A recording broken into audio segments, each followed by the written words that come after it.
Hello बच्चों, कैसे हो आप सब। आज सॉलिड स्टेट का नेक्स्ट लेक्चर है। इस लेक्चर में हम बात करेंगे ब्रेबस इक्वेशन के बारे में, crystal lattice, unit cell parameter, types of unit cell, effective number और 7 क्रिस्टल सिस्टम और 14 ब्रेविस लैटिस।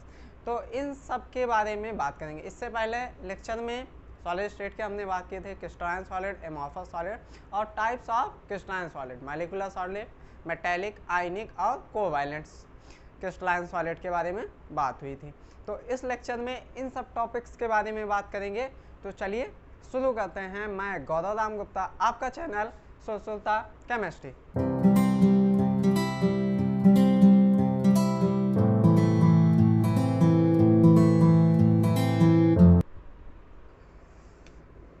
बात करते हैं अब ब्रैग इक्वेशन की। तो ब्रैग इक्वेशन दिया था दो लोगों ने मिलकर, बी एच ब्रैग और डब्ल्यू एल ब्रैग। ये थे फादर और ये थे उन्हीं के सन। इन दोनों ने मिलकर ही इस इक्वेशन को दिया था और इन्हीं के नाम पे है ब्रैग इक्वेशन। ये इक्वेशन दिया था 1913 में। ब्रैग इक्वेशन क्या है?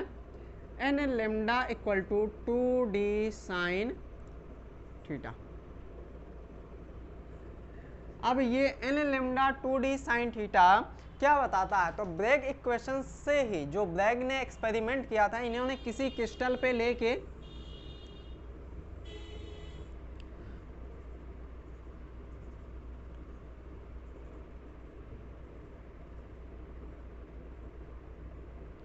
उस पे एक्स रेस, और उन्होंने देखा कि एक्स रेज एक पर्टिकुलर पार्टिकल से ही टकरा के क्या हो रही हैं, रिफ्लेक्ट हो रही हैं, और उनके बीच में एंगल थीटा बन रहा है, ठीक, और उनके बीच में डिस्टेंस डी है। तो इन्होंने इस तरह पार्टिकल्स के मैटर के दो पार्टिकल्स के बीच की दूरी पता की और उनके बीच का कोण भी पता किया कि हाँ वो कितने कोण से रिफ्लेक्ट हो रहे हैं। यही था ब्रैग का equation, L lambda equal to 2d sine theta. यहाँ पे इन्होंने एक्स रेस डाली थी। अब नेक्स्ट बात कर लेते हैं कि ब्रैग इक्वेशन पता क्या चला। तो ब्रैग इक्वेशन से हमें किसी भी मैटर की या जो हमारे क्रिस्टल हैं उनके क्या हुआ कि जियोमेट्री का हमें पता चला ब्रैग इक्वेशन से। इससे हमें क्या पता चलता है? जियोमेट्री का। किसके? कोई भी क्रिस्टलीय या क्रिस्टलाइन सॉलिड है उनका। अब जियोमेट्री पता चलता है। इन्होंने इसके द्वारा बताया कि कोई भी मैटर में जो उसके कॉन्स्टिट्यूएंट पार्टिकल्स हैं, एटम, आयन या मॉलिक्यूल्स, वो एक रेगुलर अरेंजमेंट में एक 3D शेप में क्या होते हैं, अरेंज्ड होते हैं, जिनको कहा गया स्पेस लैटिस या क्रिस्टल लैटिस। इसको मिटाते हैं, उसके बाद आपको हम क्रिस्टल लैटिस के बारे में बताते हैं।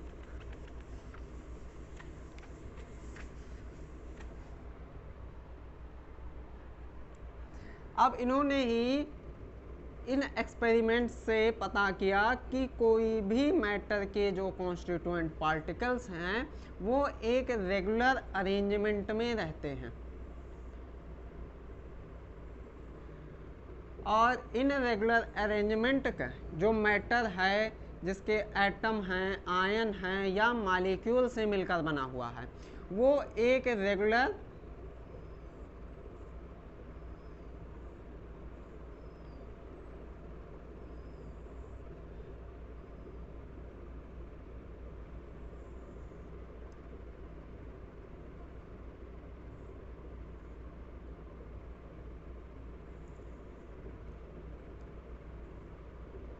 ये हमने कुछ 3D स्ट्रक्चर बनाने का प्रयास किया है किसी भी क्रिस्टल सिस्टम का, कि कोई भी एटम, मॉलिक्यूल, आयन वो 3D स्पेस में इस प्रकार व्यवस्थित। अब 3D स्पेस का मतलब हुआ कि ये मॉलिक्यूल्स में 3D का मतलब हुआ इनकी हमें लंबाई भी दिख रही है, गहराई भी दिख रही है और ऊंचाई भी, तीनों का पता चला। तो 3 डायमेंशन स्ट्रक्चर का पता चलता है और इस स्ट्रक्चर को कहते हैं क्रिस्टल लैटिस। और इस पॉइंट को कहते हैं जहां पे कोई एटम मॉलिक्यूल और आयन है उसको कहते हैं क्रिस्टल पॉइंट, और हिंदी में इसी को कहेंगे जालक बिंदु, और लैटिस को कहेंगे, क्रिस्टल लैटिस को कहेंगे क्रिस्टलीय जालक। ठीक, अब क्रिस्टलीय जालक जो है किसी भी मैटर की 3D स्पेस की अरेंजमेंट को दर्शाता है। अब ये जो मॉलिक्यूल्स हैं, अब पहले बात करते हैं क्रिस्टल लैटिस की। तो क्रिस्टल लैटिस की जो यूनिट होती है उसको कहते हैं यूनिट सेल। यूनिट सेल हम उसे कहेंगे जिसके बार बार रिपीटेशन से किसी क्रिस्टल लैटिस का फॉर्मेशन होता है, उसको हम यूनिट सेल कहेंगे। जैसे आपकी दीवार का फॉर्मेशन, जो दीवार है वो ईंटों से मिलकर हुआ होता है, तो ईंटें वहाँ पे यूनिट सेल हैं जिनको बार बार रखने से पूरी दीवार बन जाती है। तो यूनिट क्या हो जाएगी वहाँ पे, ईंटें, और क्रिस्टल लैटिस क्या हो जाएगा, आपकी ईंट की दीवारें। ठीक, तो यूनिट सेल क्या है, यूनिट है किसका, क्रिस्टल लैटिस का। ये किसका यूनिट है, क्रिस्टल लैटिस का यूनिट है यूनिट सेल। अब यूनिट सेल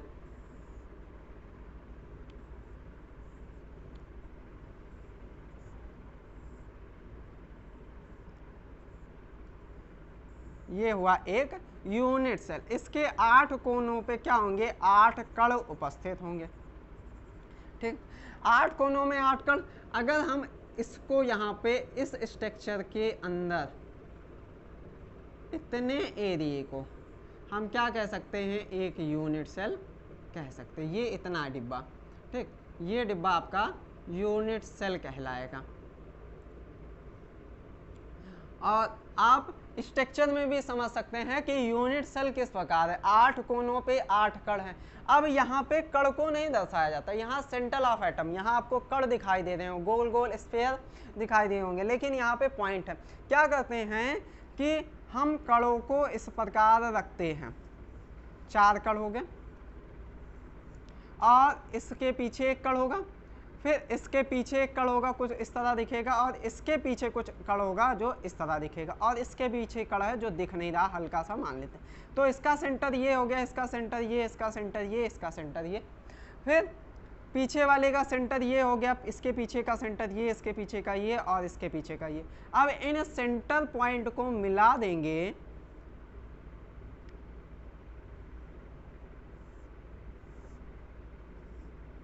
तो ये हमारा क्या बन गया, एक यूनिट सेल बन गया है।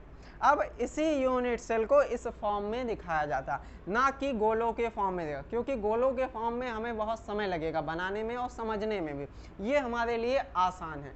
जैसे आर्किटेक्चर आपको घर का डिजाइन बना के देखता है, वो आपके दीवारों को केवल एक लाइन से दर्शाता है, उसी तरह यहाँ गोलों को एक पॉइंट से दर्शाया गया, और ये उनके बीच की दूरी है, उनके सेंटर से दूसरे गोले के सेंटर के बीच की दूरी है। ये हो गया यूनिट सेल की बात। अब नेक्स्ट है यूनिट सेल के पैरामीटर।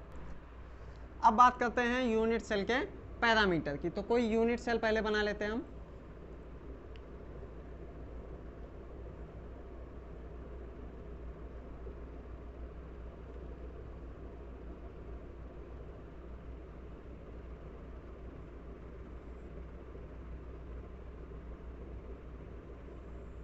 ये आपका कोई यूनिट सेल हो गया। अब यूनिट सेल में ये आपका क्या है, चौड़ाई है, हा? ये इतना क्या है, चौड़ाई, तो इसको हमने ए मान लिया। ये आपकी ऊंचाई है किसी भी यूनिट सेल की, तो इसको हमने बी मान लिया। और ये आपकी गहराई है कि कितना वो चौड़ा है। जैसे हम मान सकते हैं ये आपकी यूनिट सेल हो गई, 4 कोने इधर हो गए, 1 2 3 4, और 4 कोने ही इधर हो गए। अब 4 कोनों में 6 फलक होते हैं, ये भी ध्यान दीजिए, 1 2 3 4 और 5 और 6 फलक हो गए ये। अब हमने कहा कि ये चौड़ाई हो गई इसकी, जिसको हमने ए मान लिया। ये गहराई हो गई इसकी, जिसको हमने सी नाम दिया है। और ये ऊंचाई हो गई जिसको हमने बी नाम दिया। अब चाहे इस ऊंचाई को बी मापे, चाहे दोनों ऊंचाइयां बराबर ही होंगी।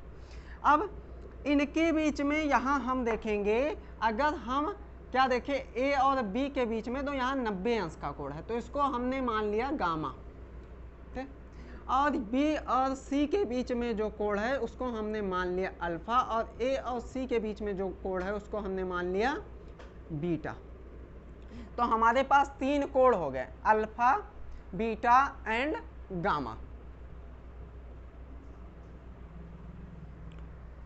अब अल्फा, बीटा और गामा क्या हो गए, 3 कोण हो गए।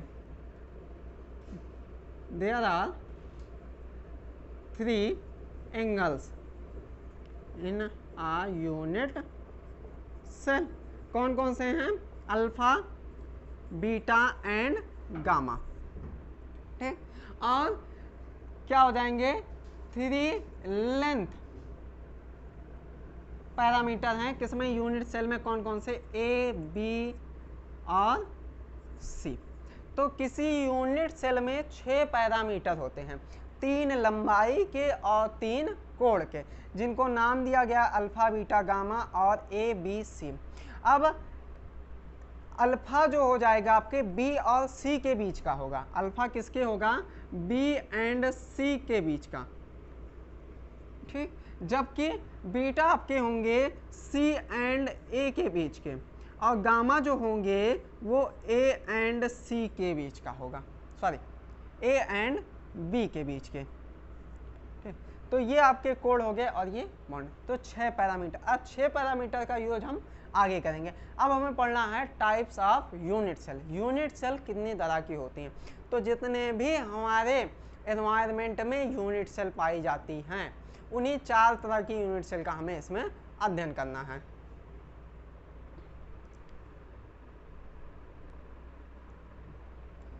अब हम देखते हैं टाइप्स ऑफ यूनिट सेल। तो यूनिट सेल मुख्यतः 4 तरह के होते हैं। पहला है एससीसी, फिर दूसरा है बीसीसी, फिर तीसरा है एफसीसी, और चौथा है आपका ईसीसी। ठीक, ये 4 तरह के आपके यूनिट सेल हैं। एससीसी सबसे पुराना है, मतलब ये कहा जाता है प्राचीन समय में जो कड़ों की व्यवस्था थी, सबसे पहले कड़ों की व्यवस्था इसी तरह पाई गई। वो देख लेते हैं क्या है। एससीसी को कहते हैं simple cube cuboidal, simple cubic unit cell, और प्रिमिटिव इसी को नाम दिया गया, प्रिमिटिव मतलब प्राचीन या आद्य, जिसको बहुत ही ज़्यादा पुराना कहा जाए, मतलब बहुत ही पुराने समय से इसकी उपस्थिति है। बाकी ये नए नए फॉर्मेशन नए नए समय के साथ हुई है। एससीसी का जो स्ट्रक्चर होता है वो जैसे सिंपल यूनिट सेल होती है,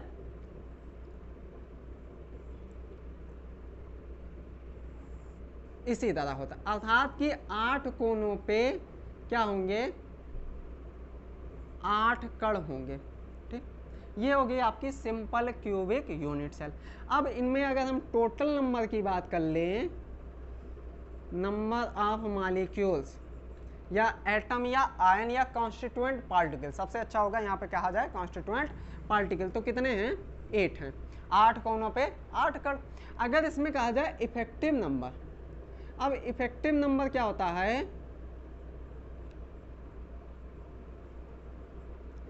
कि इस जो कण यहाँ पे उपस्थित है, इस कण का कितना भाग इस यूनिट सेल के अंदर आ रहा है। तो यहाँ से आपको समझने की ज़रूरत है, ये इम्पॉर्टेंट है और थोड़ा आपके लिए टफ भी हो सकता है। लेकिन यहाँ पे इस गोले का, ये तो गोले का सेंटर है, गोला तो हम अभी बनाया नहीं, गोले के सेंटर से गोले का कितना भाग इस यूनिट सेल के अंदर आ रहा है। तो जैसे हम यहाँ पे एक समझ लेते हैं, हमने यहाँ एक गोला रखा, ठीक, और गोला कैसे रखा, जैसे आपने आलू मान लिया है, आलू आधा काट दिए हैं, हाँ आलू आधा काट दिए, या गेंद ले लीजिए, गेंद को आधा काट दीजिए, आधा गेंद हमने रखा। आधे गेंद पे हम ये देखते हैं कि हमारी 4 यूनिट सेल, ठीक। अब आधा गोला फिर रखेंगे इसी के ऊपर, तो वो उसके सामने भी 4 यूनिट सेल में डिवाइड होगा। तो एक गोला अगर कोने पे उपस्थित है तो वो कितने में डिवाइड होगा, 1/8 में। 4 यूनिट सेल आधे गोले का और 4 यूनिट सेल आधे गोले। इसको इस तरह भी समझ सकते हैं, यहाँ पे आप स्ट्रक्चर में भी देख सकते हो कि यहाँ किस तरह ये कट रहा है और कितना भाग इसका बच रहा। अब एक यूनिट सेल में करीब इतना भाग आएगा, वो भी पूरा नहीं, ये आधा स्लाइस है पूरे गोले का। हम देखो गोला हमने ये पूरा मान लो बनाया है, ये पूरा गोला हो गया, इसका केवल इतना भाग है। अब इसका भी आधा है क्योंकि हमने गोले को अभी काटा है नहीं, काट देंगे तो ये भाग इतना इसका आ जाएगा। ये आप समझ सकते हो, या तो स्ट्रक्चर में आप देख सकते हो, या फिर हम आपको एक तरीका और समझा दें। जैसे मान ले हम कि आप एक दीवार है, जैसे इसी को दीवार मान लो, बोर्ड को आप दीवार में हमने छेद कर दिया, उसके बीच में एक बड़ा सा फुटबॉल लग दिया। हाँ, अब फुटबॉल आधा इस कोने में है, आधा उस कमरे में है। हाँ, मेरे बगल भी एक घर है। हाँ, आधा गोला इस कमरे में है, आधा गोला उस कमरे में, तो वो गोला कितने में बटा, 1/2 में बटा। इसी तरह ये कितने में बटेगा, 1/8 में बटेगा। ठीक, क्योंकि ये 8 भागों में विभाजित। तो इसमें इफेक्टिव नंबर कितने, एक गोला 1/8 में, तो 8 गोले 1 में, 8 से 8 कट गया तो 1। तो इसका इफेक्टिव नंबर कितना, मतलब एक मॉलिक्यूल्स के बराबर ही, एक मॉलिक्यूल का ही आयतन, टोटल तो 8 है लेकिन एक मॉलिक्यूल का ही आयतन इसको इसके अंदर की जगह ले रहा। मतलब 8 लोग इस कमरे में बैठे हुए हैं लेकिन 8 लोगों का थोड़ा थोड़ा हिस्सा, मतलब एक एक पैर रख के बैठे हुए हैं ऐसे, एक एक हाथ रख के बैठे हुए हैं ऐसे। तो उनका एक हाथ आया तो सबका हाथ मिला लें तो एक इंसान के भार के बराबर आया। तो उसी तरह यहाँ पे भी है कि एक का कण का आयतन ही इसके यूनिट सेल को घेर रहा है। ठीक, इतनी बात समझ गए। तो इसका इफेक्टिव नंबर 1 हो जाएगा। तो यहाँ पे हम लिख लेते हैं 8,1। ठीक, इसको नोट कर लीजिए और तब तक इंक हम डाल देते हैं।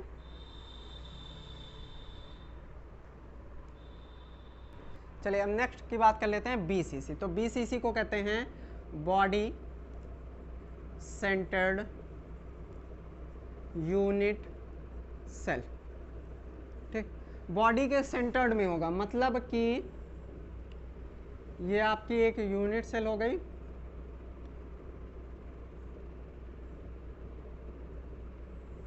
ठीक, 8 कोनों पे 8 कण होंगे ही होंगे और साथ ही साथ क्या होगा, इसके सेंटर में एक कण होगा। जैसे मान लेते हैं ये आपका डिब्बा है, ये आपकी यूनिट सेल है, 8 कोनों पे तो 8 कण हैं ही हैं।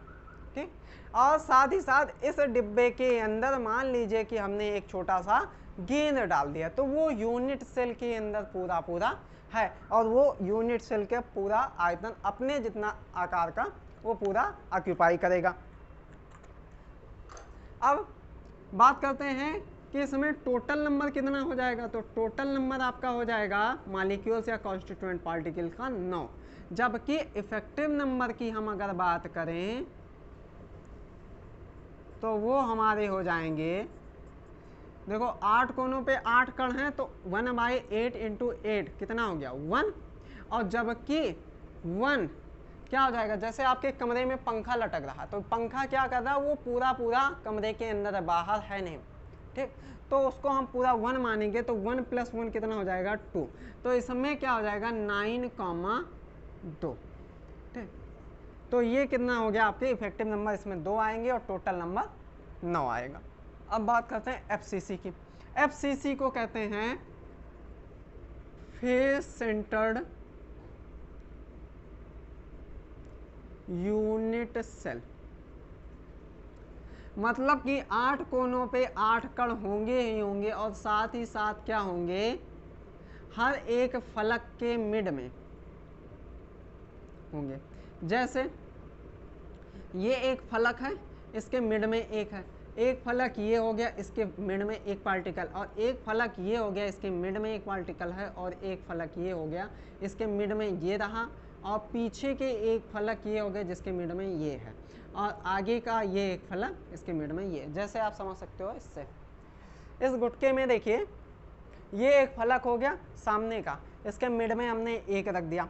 फिर एक पीछे का भी फलक है, उसके मिड में हमने एक रखा। एक ऊपर के फलक में के मिड में, एक बगल के, एक इस बगल और एक इस। तो 6 फलक है, 6 फलक के मध्य में हमने रख दिया। तो इसको कहेंगे फेस सेंटर। हर एक फेस पे, हर एक फलक के सेंटर में एक मॉलिक्यूल हो तो उसको नाम दिया गया फेस सेंटर्ड यूनिट सेल। ठीक, अब यहाँ पे हम देखेंगे टोटल नंबर कितना है इनका। तो टोटल नंबर कितने हैं, 8 कोनों पे 8 कण और 6 ये, तो कितने हो गए 14। हाँ, अगर हम इफेक्टिव नंबर की बात करें तो 8 तो ये हो गए, इनका नंबर 1 आ गया। अब अगर फलक पे हैं तो वो कण, जैसे हमने पहले ही बताया था कि दीवार पे फुटबॉल रखेंगे तो वो 1/2 में बढ़ जाएगा। सेम यही है, ये फलक पे रखा हुआ है तो गेंद कुछ इस तरह होगी, तो यहाँ से दूसरा यूनिट सेल चालू हो जा रहा है। तो वो आधा हिस्सा तो इसके में आ रहा, तो एक यूनिट सेल का 1/2 आ रहा है। तो 6 का कितना आएगा, 6 कॉन्स्टिट्यूएंट पार्टिकल का 3। तो टोटल कितने हो जाएंगे इफेक्टिव नंबर 4। तो एफसीसी में 14 क्या हो जाएंगे टोटल नंबर और 4 क्या हो जाएंगे इफेक्टिव नंबर। अब नेक्स्ट बात करते हैं ईसीसी की।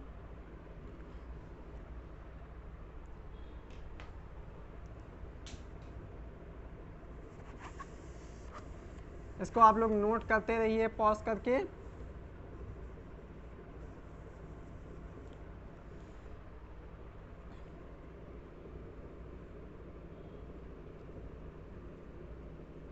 देखिए अब ईसीसी क्या कहता है, ईसीसी कहता है कि इंड सेंटर्ड, इसको कहा गया है इंड सेंटर्ड यूनिट सेल, अर्थात कि किन्हीं 2 विपरीत फलकों पे क्या हो कॉन्स्टिट्यूएंट पार्टिकल उपस्थित हो। कब, 8 कोनों के अलावा किन्हीं 2 विपरीत फलकों पे ये उपस्थित हो। इन दोनों पे हो सकते हैं या फिर इन दोनों पे हो सकते हैं, और या फिर आगे और पीछे हो, किन्हीं 2 फलकों पे हो। तो टोटल नंबर गिनेंगे तो 8 कोनों पे और 2 ये 10, और इफेक्टिव नंबर हम गिनेंगे तो कितना हो जाएगा 1/8 इंटू 8 इक्वल टू 1, और 2 ये हैं तो 1/2 इंटू 2 इक्वल टू 1, तो कितना हो गया 2। तो ईसीसी में टोटल नंबर 10 हो जाएंगे और इफेक्टिव नंबर 2 हो जाएगा। ये हुई टाइप्स ऑफ यूनिट सेल। 4 तरह की होती हैं, एससीसी, बीसीसी, एफसीसी और ईसीसी। अब हम समझेंगे, हम आपको यहाँ पे स्ट्रक्चर दे देंगे, अभी आप समझ सकते हो कि हाँ उससे क्या है, या स्ट्रक्चर को आप नोट कर सकते हो। देखिए अब इन 4 तरह की यूनिट सेल और 6 पैरामीटर जो हमने अल्फा बीटा गामा और ABC 3 बताए थे, तो अल्फा बीटा गामा और ABC और 4 तरह के यूनिट सेल और 7 तरह के क्रिस्टल सिस्टम। ये 7 तरह के क्रिस्टल सिस्टम आपको मिल रहे होंगे। सरल है, दूसरा टेट्रागोनल है, फिर ट्राइक्लिनिक है, मोनोक्लिनिक है, ऑक्टाहेड्रल है और डोमोहेड्रल है। तो ये आपके 7 तरह के क्रिस्टल सिस्टम हो गए। इसके बाद अगस्त ब्रेबस, क्या नाम था इनका, अगस्त ब्रेबेस ने क्या किया, 7 टाइप ऑफ क्रिस्टल सिस्टम जो आपको यहाँ पे दिख रहे हैं, ठीक, सरल, tetragonal, trigonal, octahedral, triclinic, monoclinic और उसके बाद डोमोहेड्रल है और ऑक्टाहेड्रल है। तो 7 types of crystal system and 4 types of unit cell में इन्होंने देखा कि 7 क्रिस्टल सिस्टम में कौन कौन से यूनिट सेल हो सकते हैं, क्योंकि सभी क्रिस्टल सिस्टम में यूनिट सेल नहीं हो सकते। जैसे बीसीसी में अगर हम बनाएं तो ये दोनों कण एक दूसरे को टकराएंगे, मतलब बहुत पास पास आ जाएंगे, तो यूनिट सेल एग्जिस्ट ही नहीं करेगी। या फिर मान लें कि हम 6 फलकों पे हमने यहाँ पे एक कण रख दिया ऐसे, यहाँ पे एक कण रख दिया ऐसे सामने के फलक से, एक पीछे की फलक से, एक इस फलक से और एक नीचे की फलक, तो ये एग्जिस्ट नहीं करेगा। ये यूनिट सेल एग्जिस्ट ही नहीं करेगा। तो इन्होंने 60 टाइप्स ऑफ क्रिस्टल सिस्टम में 4 टाइप्स ऑफ यूनिट सेल में ये देखा कि किन किन क्रिस्टल सिस्टम में कौन कौन सा यूनिट सेल एग्जिस्ट करता है। तो इसी के बेस्ड पे इन्होंने 14 टाइप्स ऑफ ब्रेविस लैटिस दिया, इन्हीं के नाम से है ब्रेविस लैटिस। तो ये 14 टाइप्स ऑफ ब्रेविस लैटिस में इन्होंने कुछ और डिफरेंस किया है। इन्होंने अल्फा बीटा एंड गामा के मान में चेंजेस किया है। मान लेते हैं जैसे हमने इसमें दिखाया था अल्फा बीटा गामा तीनों क्या है 90 अंश है, यहाँ से भी 90, यहाँ से भी 90 और ऐसे भी 90 हैं, तीनों 90 लिख दी हैं। लेकिन इन्होंने इसमें चेंजेस करके और ये ना 60 टाइप्स ऑफ क्रिस्टल सिस्टम में भी चेंज किया। उसके बाद लेंथ में भी चेंज किया, जैसे A equal to B equal to C. तो इसमें हम देखेंगे A equal to B equal to C नहीं है, ना A इक्वल बी है ना B इक्वल सी है, तीनों में इक्वलिटी नहीं, क्योंकि इसको मान लेते हैं देखो ज़्यादा लंबा है, ये कम है, सॉरी ये ज़्यादा लंबा है, ये उससे थोड़ा कम लंबा है, ये और कम लंबा। तो A इक्वल टू ना B है ना B इक्वल टू सी है। तो इसी तरह इन्होंने चेंज करके क्या किए, 14 तरह के क्रिस्टल ब्रेविस लैटिस बनाए। तो ये लेक्चर यहीं पे हम ख़त्म करते हैं। इस स्ट्रक्चर में आप पूरा आप समझिएगा, आपको हम चार्ट यहाँ पे दिखा रहे हैं कि हाँ इन चार्ट में कैसे कैसे एंगल चेंज किया गया और उनके कुछ एग्जाम्पल्स। अब इस लेक्चर्स जो ये सब लेक्चर्स बन रहे हैं आपके, ये छोटे छोटे बनेंगे, क्योंकि थोड़ा समझिए, अच्छा समझिए, और जो आपका कंटेंट मिले वो आपको अच्छा मिले। और जो भी आपको ना समझ में आए वो आप हमें कमेंट सेक्शन में कमेंट करके बताइए, हम आपके उस डाउट को पूरा क्लियर करेंगे। ये हमारा पूरा आपका सहमत है कि आपके जो भी डाउट होंगे वो आपके 100% क्लियर होंगे। तो हमें कमेंट सेक्शन में ज़रूर कमेंट करिए।